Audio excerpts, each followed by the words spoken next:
राम जी की, अपने जीवन में सीखना बहुत जरूरी है।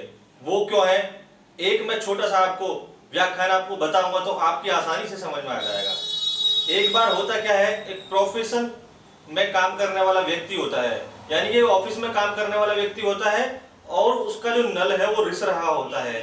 तब उसको आवश्यकता पड़ती है एक प्लम्बर की, तब वो प्लम्बर को बुलाता है। और जब वो प्लम्बर को बुलाता है तो प्लम्बर रिंच निकालता है और नल को नीचे से खींचता है। खींचने के बाद जो गला हिस्सा होता है उसको निकाल लेता है। निकालने के बाद फिर वो अपने थैले में जो प्लम्बर होता है वो हाथ डालता है और हाथ डालने के बाद एक आरी निकालता है, लेकिन वो आरी टूटी हुई होती है।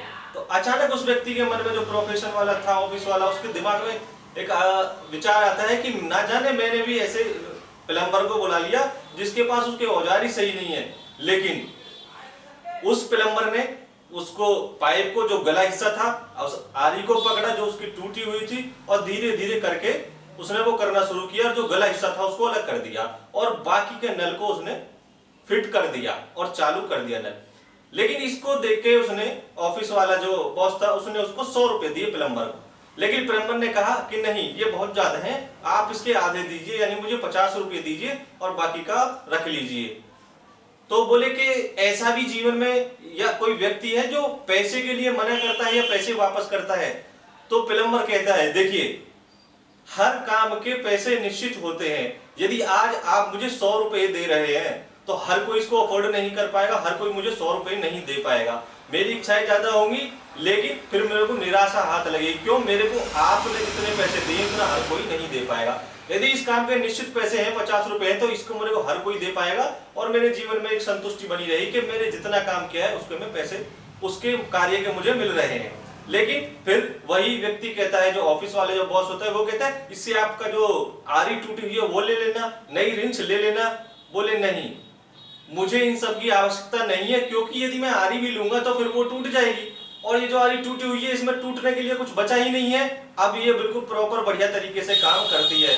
अब वो सोचने लगा, एक हक्का बक्का हो गया इस जो ऑफिस वाला व्यक्ति था कि आज के समय में भी ऐसे इतने ईमानदार लोग हैं।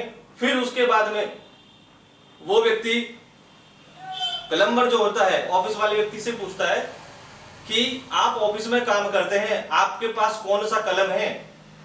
तो आपको ये मायने नहीं रखता, क्योंकि आपको काम करना आता है, आपके अंदर हुनर है, आपके हाथों में वो कला है, आपके मन मस्तिष्क में वो विचार है, तो उसके लिए पेन कौन सा आपके हाथ में वो मायने नहीं रखता। लेकिन वो चीज आपको आती है वो मायने रखता है। वैसे ही मेरे लिए ये टूल्स मायने नहीं रखते, मेरा हुनर मेरे लिए मायने रखता है कि मैं इस काम को किस तरीके से करूंगा, वो मुझे अच्छी तरीके से आता है। देखिए, ये जो इस प्रकार के लोग होते हैं, ये कहीं आपको पढ़ने में ना ही पढ़ाने में मिलते हैं, कहीं भी जीवन के हर कहीं रिश्ते में, रास्ते में मिल जाते हैं। तो ऐसे लोगों को हमको जरूरत है, ऐसे लोगों को पहचानने की, ऐसे लोगों की सोच को झुककर उनको प्रणाम करने की। उसके कुछ देर बाद वो बॉस पूछता है कि आप चाय तो लेंगे।